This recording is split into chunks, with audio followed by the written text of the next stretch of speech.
Hello दोस्तों, स्वागत है आपका हमारे यूट्यूब चैनल कॉन्सेप्ट फर्स्ट पे। इसमें हम आपके लिए लाए हैं 17 अगस्त की शिफ्ट के पूछे गए सारे के सारे सवाल। शिफ्ट 1 के 31 प्रश्न हैं इसमें और शिफ्ट 2 के हैं 28 प्रश्न। टोटल हैं 59 प्रश्न। ठीक है, चलिए अब हम पढ़ते हैं क्या करके और आने वाले संभावित प्रश्नों को भी देखते हैं। तो आपने वीडियो शुरू किया है तो इसको आप पूरा देखिए और लाए अगले पेपर में पूरे के पूरे नंबर। ठीक है, पहला सवाल, क्लाइमेट रिस्क इंडेक्स के अनुसार 1995 से 2024 के बीच जलवायु जोखिम से भारत की दुनिया में कौन सी रैंक है। ठीक है, तो रैंक है, मैं बता दूं आपको, 9th। 90 देश पे आया अपना भारत। ठीक है, इसको आप ऐसे देख सकते हैं, सबसे प्रभावित देशों में 90 देश नंबर पे अपना देश भारत है। फर्स्ट पे अगर पूछा जाए तो डोमिनिका। ठीक है, दीर्घकालिक सूचकांक है ये। इसको जारी कौन करता है? German watch. और मोजाम्बिक उसके बाद दूसरे पे, बहामास तीसरे पे। भारत है 90 नंबर पे। यहाँ पे और रैंक दी गई हैं जो पूछी जा सकती हैं, जैसे ग्लोबल हंगर इंडेक्स 102, HDI 130, भ्रष्टाचार सूचकांक 91, विश्व खुशहाली 118वें नंबर पर। ठीक है, अब देखें आप अगला सवाल, 2026 का पुरुष एकल टेनिस ग्रैंड स्लैम किसने जीता है? तो ये जीता है कार्लोस अल्काराज। स्पेन के रहने वाले कार्लोस अल्काराज ने ये जीता है। स्पेन का युवा खिलाड़ी 2026 में जीता है। महिला एकल जीता है एलेना रायबाकिना, कजाकिस्तान की हैं ये। चारों ग्रैंड स्लैम आपको बता दें कौन कौन से कोर्ट पे खेले जाते हैं। ऑस्ट्रेलियन ओपन खेले जाता है हार्ड कोर्ट पे। ऑस्ट्रेलियन और US ये दोनों खेले जाते हैं हार्ड कोर्ट पे। ठीक है, उसके बाद आपका खेला जाएगा फ्रेंच क्ले पे और विंबलडन घास पे। ठीक है, 1877 से आयोजित हो रहा है विंबलडन, सबसे पुराना है ये। भारत के खिलाड़ी का नाम पूछा जाए, सुमित नागल, मोहन बापन्ना। अगला सवाल देखते हैं, 30 मई मेघालय राज्य शिलोंग में अत्याधुनिक एकीकृत बहुउद्देशीय इंडोर खेल परिसर का उद्घाटन किया है। इंडोर खेल परिसर इतना रखिए शिलोंग में है। शिलोंग की किसकी राजधानी है? मेघालय की। ठीक है, तो मेघालय इसका राइट आंसर है। खेलो इंडिया योजना 2018 में शुरू हुई थी। ठीक है, 18वें विश्व शिखर सम्मेलन कहाँ पे मेजबानी कौन कर रहा है? भारत कर रहा है। ठीक है, 16 में गई थी कजान रूस ने, 17 में गई थी ब्राज़ील ने, रियो डी जेनेरियो ने, और ये वाली हुई है इंडिया में 18वीं। 60वीं राष्ट्रीय क्रॉस कंट्री एथलेटिक चैंपियनशिप 24 जनवरी 2026 को कहाँ आयोजित हुई थी? तो ये हुई थी आयोजित, आपको बता दें, रांची झारखंड में। ठीक है, रांची झारखंड में ये आयोजित हुई है 60वीं cross country athletic championship. Okay, अब देखें आप आगे का सवाल, महिला एवं बाल विकास मंत्रालय द्वारा शुरू किया गया कार्यस्थल पर यौन उत्पीड़न से यानी सेक्सुअल हरासमेंट से संबंधित शिकायतों के पंजीकरण और निगरानी के लिए कौन सा पोर्टल है? ये पूछा गया है। ठीक है, सेक्सुअल हरासमेंट यानी एस से निकालेंगे एस, हरासमेंट से निकालेंगे एच, तो बनेगा she box. She box, okay, she box आप ध्यान रखें। शी बॉक्स का जो है फुल फॉर्म क्या है? Sexual harassment electronic box. इसको क्या किया गया है? ये संगठित और असंगठित दोनों क्षेत्रों की महिलाओं की कार्यस्थल उत्पीड़न शिकायतें सीधे दर्ज करने की सुविधा देता है। 2024 में से रिवैम्ड करने और उतना संस्करण जारी किया गया, जिसमें रियल टाइम मॉनिटरिंग जोड़ी गई और पोस्ट अधिनियम 2013 के प्रभावी कार्यान्वयन को डिजिटल माध्यम से मजबूत किया गया। अगला सवाल, सुप्रीम कोर्ट के हाल के ऐतिहासिक निर्णय के अनुसार यौन शोषण और बाल तस्करी के मामलों में सख्त प्रावधान वाले कानून को संयुक्त रूप से लागू किया जाएगा। इसमें कौन कौन से कानून शामिल हैं? तो इसमें शामिल है आपका BNS 2023 और ए मॉडल ट्रैफिक प्रिवेंशन एक्ट, इसको ITPA 1986। ठीक है, ये दो हैं, यहाँ आप देख सकते हैं। 3 नियम है, पॉक्सो, BNS 2023 और ITPA 1986। ये 3 जो कानून हैं, ये तीनों जो हैं बाल तस्करी यौन शोषण में कठोरतम सजा सुनिश्चित की जाएगी। इसके बाद अगला सवाल देखें, हाल ही में चर्चा में था चागोस जो द्वीप समूह है किन दो देशों के बीच ऐतिहासिक संप्रभुता समझौते का विषय रहा है? तो इसका जवाब है UK और मॉरिशियस। ठीक है, UK और मॉरिशियस का जो चागोस है, अब याद रखें। ठीक है, इन दो देशों के बीच संप्रभुता का विषय रहा। इसके अलावा देखो जाते हैं डिएगो गार्सिया कहाँ है? हिंद महासागर में। बाकी केंद्र शासित प्रदेश आपको मालूम ही है भारत में कौन से द्वीपीय केंद्र शासित प्रदेश है? अंडमान निकोबार और लक्षद्वीप। ठीक है, ये है आपका। उसके बाद अगला आप देखें, मार्च 26 में भारत सरकार द्वारा संसद में पारित किया गया विधेयक जो 2019 के ट्रांसजेंडर व्यक्ति के अधिनियमों में महत्वपूर्ण संशोधन करता है, कौन सा कहलाता है? तो ट्रांसजेंडर के अधिकारों का संरक्षण करता है, तो वो बिल है ट्रांसजेंडर पर्सन्स। ठीक है, बिल का नाम भी यही है, तो इसको भी आप याद रखें। अगला सवाल है, सभी के लिए पानी और स्वच्छता की उपलब्धता, पानी के लिए कौन सा इंडेक्स है? नंबर 6। पहला इंडेक्स के पहला जो गोल है, छठा गोल है पानी के लिए। ठीक है, पहला जो गोल है वो है, सारे गोल आप देख लें एक बार। पहला गोल है गरीबी उन्मूलन, दूसरा है भूख मिटाना, तीसरा है स्वास्थ्य कल्याण, चौथा है गुणवत्तापूर्ण शिक्षा, 5वां है लैंगिक समानता, 6वां है स्वच्छ जल एवं स्वच्छता, 7वां है सस्ती एवं स्वच्छ ऊर्जा, 8वां है उचित कार्य एवं आर्थिक विकास, 9वां है उद्योग नवाचार एवं अवसंरचना, 10वां है समानता में कमी, 11वां है सदस्य शहर एवं समुदाय, 12वां है उत्तरदायी उपभोग एवं उत्पादन, 13वां है जलवायु कार्यवाही, 14वां है जल के नीचे जीवन, 15वां है भूमि पर जीवन, 16वां है शांति न्याय और मजबूत संस्थान और 17वां है लक्ष्यों के लिए भागीदारी। अगला सवाल देखें, हाल ही में संपन्न हुई फिडे विश्व ब्लिट्स शतरंज चैंपियनशिप की मेज़बानी किस देश ने की? स्वर्ण कांस्य पदक किसने जीते? तो मेज़बानी की है दोहा कतर ने, ठीक है, और स्वर्ण जीता है मैग्नस कार्लसन ने, ठीक है, और ब्रॉन्ज जीता है अर्जुन एरिगेसी ने। जैसे कि आप यहाँ देख पा रहे हैं 2025 में दोहा कतर में हुई है, मैग्नस कार्लसन नॉर्वे स्वर्ण पदक जीता है, जबकि अर्जुन एरिगेसी ने कांस्य पदक जीता है। फिडे का मुख्यालय कहाँ है? लुसाना स्विट्जरलैंड में। भारत के ग्रैंड मास्टर कौन है? विश्वनाथन आनंद भारत के पहले हैं, उसके बाद गुकेश, प्रज्ञानंद, अर्जुन एरिगेसी इंडिया के, ठीक है। मई 26 में केरल में कांग्रेस पार्टी के गठबंधन ने वापसी करते हुए सरकार बनाई। इस गठबंधन का नाम क्या है? सवाल थोड़ा गलत सा लग रहा है, केरल का है। इसका आप देखें तो गठबंधन का नाम यहाँ पे दिया हुआ है संयुक्त लोकतांत्रिक मोर्चा, UDA, यूनाइटेड डेमोक्रेटिक फ्रंट, ठीक है। इस सवाल के ऑप्शन गलत हो गए हैं, इसको मैं सुधार दूंगा, ठीक है। मई 26 में केंद्रीय सहकारिता मंत्रालय ने भारत के शहरी सहकारी बैंकों के लिए डिजिटल बैंकिंग बुनियादी ढांचे को आधुनिक बनाने हेतु किस प्रणाली को लॉन्च किया है? तो लॉन्च किया है सहकार सेल ब्रॉडकास्ट सिस्टम, सहकार CBS को लॉन्च किया है, ठीक है। इसको आप याद रखेंगे, किस चीज़ के लिए लॉन्च किया है? डिजिटल बैंकिंग बुनियादी ढांचे को बनाने के लिए। किसने किया? सहकारिता मंत्रालय ने। तो नाम भी उसका क्या है? सहकार सेल ब्रॉडकास्ट सिस्टम, ठीक है। अगला सवाल है 21 मई 2026 को भारत तिब्बत सीमा पुलिस बल ITBP ने दक्षिण कर्नल मार्ग से माउंट एवरेस्ट की चोटी पर पहुंचकर कौन सी ऐतिहासिक उपलब्धि हासिल की है? तो कौन सी उपलब्धि हासिल की है? CAPF की पहली सर्व महिला एवरेस्ट पर्वतारोहण अभियान टीम, ठीक है। इसकी व्याख्या देखें, 21 मई 2026 को ITBP की 11 महिला पर्वतारोहियों की टीम ने दक्षिण कर्नल मार्ग से माउंट एवरेस्ट फतेह किया। ये किसी केंद्रीय सशस्त्र पुलिस बल CRPF की पहली सर्व महिला एवरेस्ट अभियान टीम बनी है, ठीक है। अगला सवाल 15 मई 26 में सुरक्षा बल BSF ने पश्चिमी सीमा जैसे कि राजस्थान और गुजरात का रेगिस्तानी क्षेत्र है पर सुरक्षा तैयारियों को परखने के लिए कौन सा अभ्यास आयोजित किया है? तो उन्होंने अभ्यास किया है मिशन से मरुस्थल अभ्यास, ठीक है। इस अभ्यास को आप याद रखें। चलिए अगला सवाल देखते हैं। हाल ही में भारत सरकार के पृथ्वी विज्ञान मंत्रालय के तहत भारतीय मौसम विज्ञान IMD ने NCMRWF के साथ मिलकर कौन सी AI आधारित मानसून पूर्वानुमान प्रणाली विकसित की है? तो इसका नाम है Bharat forecast system, Bharat FS, ठीक है। अगला सवाल है किसी वस्तु पर 300 न्यूटन का बल लगाने पर वह 3 मीटर विस्थापित हो जाती है, वस्तु पर कितना कार्य हुआ है? तो आपको सभी को मालूम है कि बल का फॉर्मूला क्या है? कार्य बराबर बल इंटू विस्थापन। बल कितना लगा है? 300 न्यूटन और विस्थापन कितना हुआ है? 3 मीटर, ठीक है। तो 3 गुणा 300 900 जूल, वर्क डन हुआ है 900 जूल। इस फॉर्मूले को याद रखें आप, कार्य बराबर बल गुणा विस्थापन, W बराबर FD। शक्ति का भी फॉर्मूला याद रखें, कार्य बटे समय, ठीक है। और ये आती है शक्ति आती है वॉल्ट में, कार्य आता है जूल में। गतिज ऊर्जा का फॉर्मूला याद करें, 12 mv², ठीक है, ये आती है। और स्थितिज ऊर्जा है mgh, ठीक है। अगला सवाल, विद्युत भौतिकी के नियमानुसार 1 वोल्ट विभवांतर को गणितीय रूप से किस तुल्य माना जाता है? विभवांतर मतलब क्या होगा आप बताएं?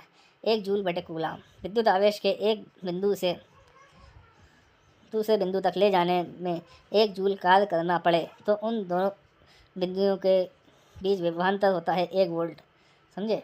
यानी कि एक बिंदु से दूसरे बिंदु तक जितना 1 जूल का कार्य करा तो उसको बोलेंगे हम 1 वोल्ट। यानी विभवांतर को आप याद रखें जूल बटे कूलाम से। वोल्ट होगा जूल बटे कूलाम, ऐसे एम्पियर होगा या कूलाम बटे सेकेंड, और ओम होगा वोल्ट अपन एम्पियर, ठीक है। और विद्युत शक्ति का सूत्र होगा V गुणा I, ठीक है। तो ये सारे फॉर्मूले आप याद करके जाएं, सीधे सीधे फॉर्मूले से भी सवाल आ रहे हैं। अगला सवाल है परमाणु संख्या 12 वाला एक परमाणु जब 2 इलेक्ट्रॉन ग्रहण करता है तो उसकी द्रव्यमान संख्या पर क्या प्रभाव पड़ता है और वह क्या रहेगी? तो वो हो जाएगी 24। कैसे होगी? क्योंकि देखिए जब इसका परमाणु संख्या 12 है तो द्रव्यमान होती है परमाणु का लगभग डबल, तो 12 के 24। इलेक्ट्रॉन ग्रहण करे इलेक्ट्रॉन त्यागे, द्रव्यमान संख्या हमेशा उसकी डबल ही रहेगी। तो परमाणु संख्या की डबल होती है द्रव्यमान संख्या, ठीक है। पौधों में निम्न में से कौन सा सरल स्थायी ऊतक प्रकाश संश्लेषण और भोजन ग्रहण दोनों के लिए जिम्मेदार होता है? सरल स्थायी ऊतक पूछा है आपसे, जटिल नहीं पूछा है। तो इसका आंसर आप देंगे पेरेन्काइमा का। जटिल पूछते तो होता जाइलम। ठीक है, तो जो है प्रकाश संश्लेषण फोटोसिंथेसिस के लिए आता है पेरेन्काइमा। सबसे सरल बुनियादी ऊतक है। और ऊतकों को देख लें आप। पेरेन्काइमा जो है प्रकाश संश्लेषण और भोजन भंडारण करता है। कोलेनकाइमा क्या होता है? लचीलापन प्रदान करता है। स्क्लेरेन्काइमा क्या करता है? कठोरता प्रदान करता है। और क्लोरेन्काइमा हरित लवक युक्त पेरेन्काइमा होता है। पौधों में जड़ों द्वारा अवशोषित जल और खनिज पदार्थों को पत्तियों तक एक देशीय रूप से पहुंचाने वाला जटिल स्थायी ऊतक कौन सा है? तो जटिल स्थायी ऊतक दो होते हैं, जाइलम और फ्लोएम। ठीक है, तो जल कौन ले जाता है? जाइलम, है ना। इसका आंसर है जाइलम। ठीक है, जल और खनिज को ले जाता है नीचे से ऊपर, और वन वे होता है इसका। ठीक है, फ्लोएम क्या होता है? भोजन द्विदिशीय ले जाता है, ऊपर से नीचे भी ले जाता है, नीचे से ऊपर भी ले जाता है। ठीक है, इसका मशीनरी और गतिशील पुर्जों को घिसने पिसने से बचाने और उनका परिचालन कर जीवन काल बढ़ाने के लिए सर्वोत्तम सबसे प्रभावी उपाय क्या है? तो इसका उपाय स्नेहन करना, यानी पॉलिश लगाना। ठीक है, घर्षण के प्रकार कहीं पे ये लिखे हुए हैं। और स्नेह का आप कैसे लगा सकते हैं? तेल, ग्रीस, ग्रेफाइट पाउडर लगा सकते हैं। अच्छा, चलिए, यदि जो है यदि एक तरल लिक्विड और एक कांच के ब्लॉक का अपवर्तनांक बिल्कुल समान हो तो दोनों माध्यम में प्रकाश की गति के बीच क्या संबंध होगा? तरल में प्रकाश की गति अधिक होगी, कांच में प्रकाश की गति अधिक होगी, दोनों माध्यम में बराबर होगी, दोनों माध्यमों में शून्य होगी। बताया तो बराबर होना चाहिए। ठीक है, दोनों में बराबर होगी क्योंकि दोनों का अपवर्तनांक सेम है, तो प्रकाश की गति भी सेम होगी। ठीक है, फ्लेमिंग के बाएं हाथ के नियम अनुसार फ्लेमिंग का लेफ्ट हैंड चुंबकीय क्षेत्र की दिशा किस उंगली से दर्शाई जाती है? चुंबकीय क्षेत्र जो है वो दर्शाया जाता है किससे? फोर फिंगर, तर्जनी उंगली से। ठीक है, जो तर्जनी उंगली होती है उससे चुंबकीय बल की दिशा दर्शाई जाती है, चुंबकीय क्षेत्र की दिशा। अंगूठा जो होता है वो बताता है आपका बल, और जो बीच वाली उंगली होती है वो आपकी दर्शाती है क्या? धारा। ठीक है, मध्य में क्या दिखाएगी? बीच वाली उंगली धारा, और तर्जनी दिखाएगी आपको क्या? चुंबकीय क्षेत्र, और अंगूठा दिखाएगा आपका बल। ठीक है, और सीधे हाथ का नियम जो होता है वो किस लिए यूज़ किया जाता है?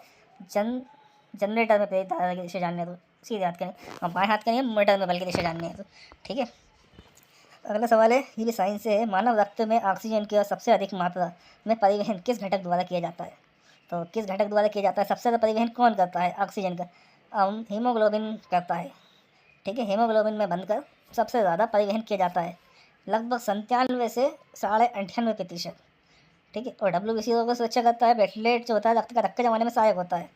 अगला, ध्वनि निर्वात वैक्यूम के माध्यम से यात्रा क्यों नहीं कर सकती है? क्यों नहीं कर सकती है? इसका जवाब, ध्वनि तरंगें धीमी चलती हैं। गलत।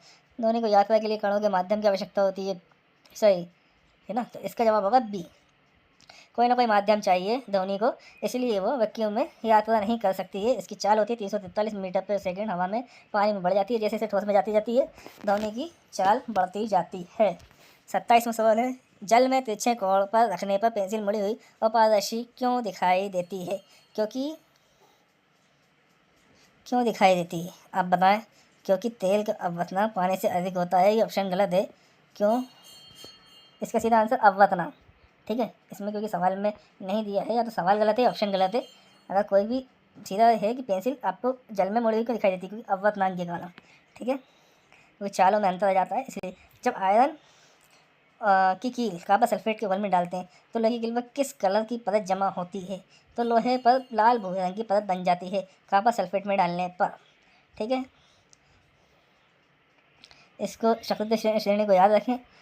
जो भी इसकी हाई सक्रियता होगी वो पहले आएगा, जैसे potassium, sodium, calcium, magnesium, aluminium, zinc, iron, lead, hydrogen, copper, silver. पहले वाला बाद वाले को रिप्लेस करेगा। जैसे इसमें देखें आप, आयरन कहाँ पे? आयरन। ठीक है, उसका कॉपर आयरन के बाद आ रहा है, तो आयरन आएगा। आयरन और कॉपर के आप क्रिया करेंगे तो आयरन कॉपर को क्या करेगा? रिप्लेस कर देगा। यानी कि अगर पहले वाला आता है तो वो बाद वाले को रिप्लेस कर देता है। इसकी ट्रिक है, please send kids monkey and zebras, please send kids monkey and zebras in local highway corridor silently going. अगला सवाल है, धातु मेटल उनके निष्कर्षण और गुणों का अध्ययन विज्ञान की किस शाखा के अंतर्गत आता है? तो वो आता है धातु कर्म विज्ञान के अंतर्गत। ठीक है, मौसम विज्ञान आता है मेट्रोलॉजी, खनिज विज्ञान आता है मिनरलोजी, भू विज्ञान आता है जियोलॉजी, जीवाश्म आता है पैलेंटोलॉजी और धातु विज्ञान आता है मेटेलॉजी। जब रेत और आयोडीन के मिश्रण को गर्म किया जाता है तो ठोस आयोडीन को किस प्रक्रिया द्वारा वापस प्राप्त किया जा सकता है? ठीक है, किस प्रक्रिया द्वारा? तो ऊर्ध्वपातन से इसको वापस प्राप्त किया जा सकता है अगर रेत और आयोडीन को गर्म किया जाए। किसी भी चीज़ को जब गर्म करते हैं तो ठोस से सीधे वो गैस में बदल जाता है और ठंडा करने तो वापस ठोस में जम जाता है, इसको बोलते हैं ऊर्ध्वपातन। ठीक है, 31वां पहले शिफ्ट का लास्ट सवाल है। एक व्यक्ति ईस्ट दिशा में 5 किलोमीटर चलता है, पश्चिम में 12 चलता है, व्यक्ति का विस्थापन कितना हुआ है? तो 5 12 17 5 12 और 13 एक सेकेंड तो व्यक्ति का विस्थापन कितना हुआ है? तो इसका आंसर 7 किलोमीटर। अच्छा, 5 पूर्व में चल रहा है और पश्चिम में अपोजिट दिशा है तो माइनस हो जाएगा, 5 और 12 माइनस हो जाएगा, तो विस्थापन उसका पश्चिम है, 12 पश्चिम चला है ना। ठीक है, तो जो ज़्यादा चला है वही उसी दिशा में विस्थापन होगा। अब शिफ्ट 2 का विश्लेषण देखिए। अंतर्राष्ट्रीय समुद्री संगठन IMO द्वारा वर्ष 2025 में विश्व समुद्री दिवस वर्ल्ड मैरीटाइम डे 25 सितंबर 2025 की थीम क्या थी? तो थीम थी उसकी हमारा महासागर हमारा दायित्व हमारा अवसर, यानी महासागर भी हमारा, दायित्व भी हमारा, अवसर भी हमारा। ठीक है, 25 सितंबर को मनाया था ये याद रखें आप, है ना। पिछले साल की थीम याद रखने की ज़रूरत नहीं है, ये याद रख सकते हैं। समुद्री दिवस 5 अप्रैल को मनाया जाता है। ओके,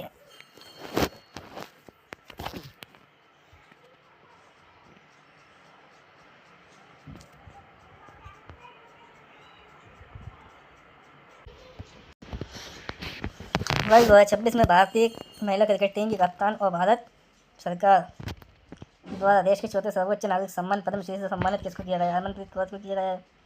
ठीक है, ऐतिहासिक रूप से एशियाई शेर के संरक्षण के लिए किस राष्ट्रीय उद्यान से शुरुआत हुई जब वर्तमान में इनका एकमात्र प्राकृतिक आवास है? गिर राष्ट्रीय उद्यान। नेटवर्क रेडीनेस इंडेक्स जो पर्टू लॉस इंस्टीट्यूट वाशिंगटन DC द्वारा जारी किया गया है, इसकी क्या रैंक है? 45। ठीक है, उदय कोटक को 2026 में पद्म विभूषण से सम्मानित किया गया है। वे किस क्षेत्र से संबंधित हैं? व्यापार और उद्योग। ठीक है, भारतीय अंतरिक्ष अनुसंधान इसरो के भारी प्रक्षेपण LVM-3 बाहुबली रॉकेट द्वारा 24 सितंबर 2025 को अमेरिका की AST स्पेस मोबाइल कंपनी का कौन सा सैटेलाइट सफलतापूर्वक प्रक्षेपित किया गया?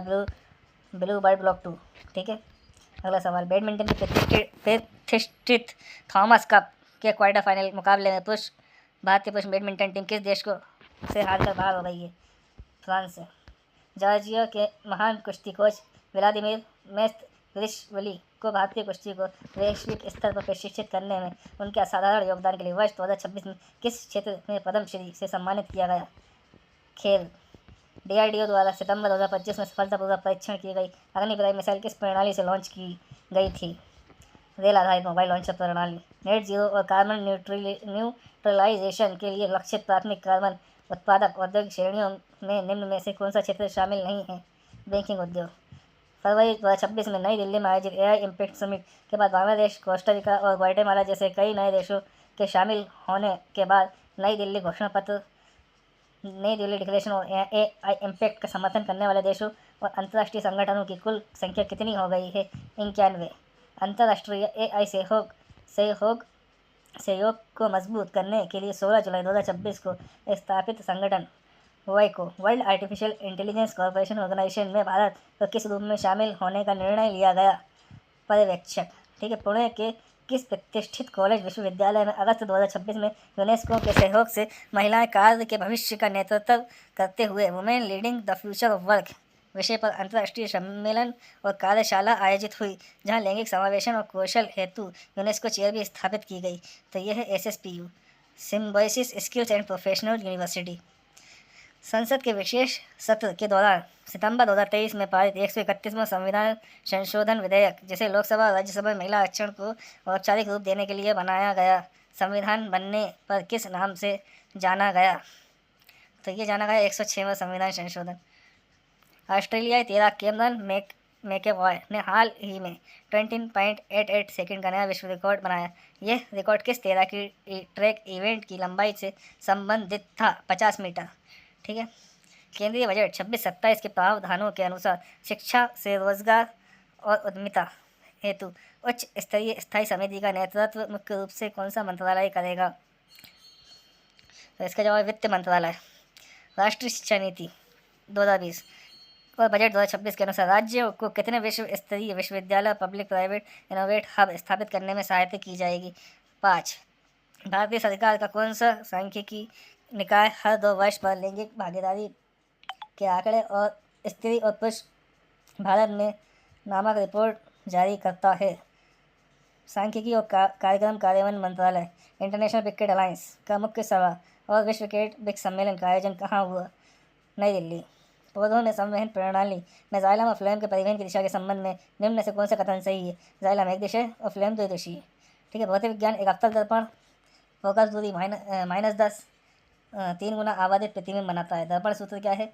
1/f बराबर 1/v + 1/u का उपयोग करके रियल और आभासी दोनों स्थितियों में u याद कीजिए।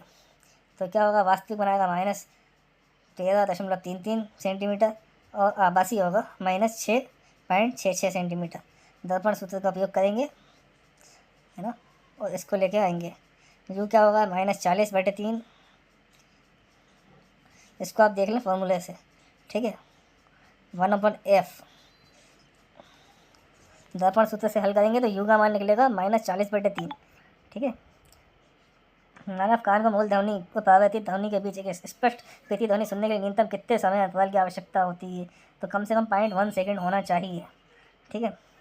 माइक्रोस्कोप से नीचे देखे गए एकल एक ही कोशिकीय जीव में मोटी कोशिका वृत्ति होती है, वह प्रकाश संश्लेषण करने में सक्षम है। यह कौन सा जीव कहलाता है? साइनोबैक्टीरिया, ठीक है। अगला सवाल, एक वस्तु पश्चिम दिशा में गति कर रही है, उस पर ऋणात्मक बल कार्य कर रहा है जो वस्तु की गति को धीमा कर रहा है, तो बल किस दिशा में कार्य कर रहा होगा? आप बता सकते हैं पूर्व में। एक मजबूत आयनिक बंध जैसे MgCl2 तब बनता है जब एक धातु और एक अधातु के बीच इलेक्ट्रॉनों का पूर्व स्थानांतरण होता है। निम्न से किस स्थिति में आयनिक बंध बनने की संभावना सबसे अधिक होगी? मैग्नीशियम और क्लोरीन, ठीक है, इनमें सबसे ज़्यादा होगी। क्यों होगी? क्योंकि मैग्नीशियम जो होता है Mg आसानी से त्याग कर Mg2+ धनायन बनाता है, जबकि क्लोरीन एक प्रबल विद्युत ऋणात्मक अधातु है, एक इलेक्ट्रॉन ग्रहण करके Cl- ऋणायन बनाता है। इसके बीच स्थित विद्युत बल के कारण एक मजबूत आयनिक बंध बनता है। कार्बन हाइड्रोजन क्या बनाता है? सहसंयोजक बंध। और आयरन कॉपर क्या बनाता है? धात्विक बंध। इनमें नहीं बनता है। आयनिक बंध किस किस में बनता है? आप देख सकते हैं NaCl MgCl2 CaO धातु प्लस धातु में। सहसंयोजक बंध अधातु धातु में बनता है, CH2O CH4 CO2। धात्विक बंध किस में होता है? धातु धातु में बनता है, कॉपर फेरस गोल्ड, ठीक है। इलेक्ट्रोलिटिक परिष्करण प्रक्रिया के संबंध में निम्नलिखित में से कौन सा कथन सही है? कॉपर जिंक जैसी उच्च सक्रियता वाली धातुओं को इस प्रक्रिया से शुद्ध किया जा सकता है, ये सही है। कॉपर जिंक जैसी उच्च सक्रियता वाली धातुओं को इलेक्ट्रोलिटिक परिष्करण से शुद्ध किया जा सकता है, सही है। अशुद्ध धातु कैथोड और शुद्ध धातु की पतली परत एनोड को बनाया जाता है, गलत है, ये गलत है। अशुद्धियाँ एनोड के नीचे एनोड पंख के रूप में एकत्रित होती हैं, ये सही है, ठीक है। अगला सवाल देखें, ग्रीन हाउस प्रभाव पैदा करने वाली गैसों द्वारा किस प्रकार की किरणों को मुख्य रूप से अवशोषित किया जाता है? तो कौन सी किरण अवशोषित करती है? अवरक्त किरण, इंफ्रारेड रेज।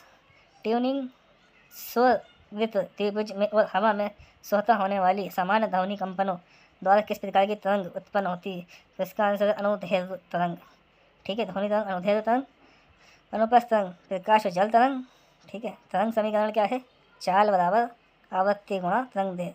धन्यवाद। उम्मीद है ये विशेषण आपकी आरआरबी ग्रुप डी परीक्षा की तैयारी में उपयोगी सिद्ध होगा। रोजाना ऐसे ही सटीक और विस्तृत एग्जाम एनालिसिस देखने के लिए हमारे चैनल से जुड़ा है। धन्यवाद।